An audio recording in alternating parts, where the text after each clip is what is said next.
Hello, I'm Timothy and welcome to another short video about the AI tools in LessonUp. This time we're going to have a look at creating a glossary. So you go to AI tools, you click on the toolbar up there and it will take you to this page. Create glossary, create a glossary that complements your lesson on any chosen subject. So we can try this out with lots of different things. So we can use an existing LessonUp lesson if we want to. So let's take an existing one and we can put in this lesson here, which we're going to have a glossary of. Let's go for 10. We can add extra words if we want to there as well. Let's go for list. We can choose table if we prefer. I'll do that in a second. We can choose the level. Let's go for GCSE Foundation. We can change the language. We have all of these language options and more. And with all the AI, always remember to check the content as well for accuracy. You are the expert, so it's your subject.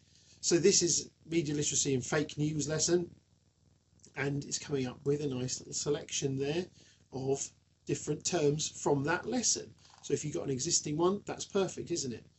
If we go back and come back out of it and do a new glossary, we can actually type in a subject if we want to as well. So we could say, let's go for bricklaying, let's go for a practical subject, let's go for 10 words. Oh, should we go for 25? Let's go for 25. We can add more words if we want to. We can put other ones if we want to, particular ones, I should say.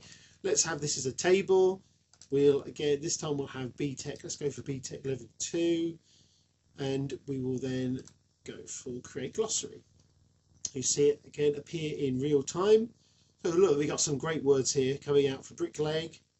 Very good. We have all these terms here. What's that? Withes.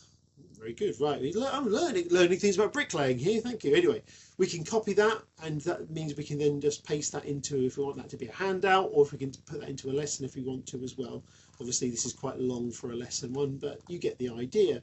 You can actually as well, if you want to do a different thing with it. In my case, teaching English, if I take Hamlet to be or not to be, if I put that in here instead, I can actually paste this into the box. I'm actually going to really test the AI because I'm not going to give it any context. We'll just let it pick things out of it as well. Let's stick with table. This would be A level. Create glossary, and we'll see what it comes up with. So this is really good for comprehension. So when I'm teaching a Shakespeare text, I can hand this over, and it's a really useful resource I could put on the online learning environment as well if I wanted to do that, or create it as a different resource.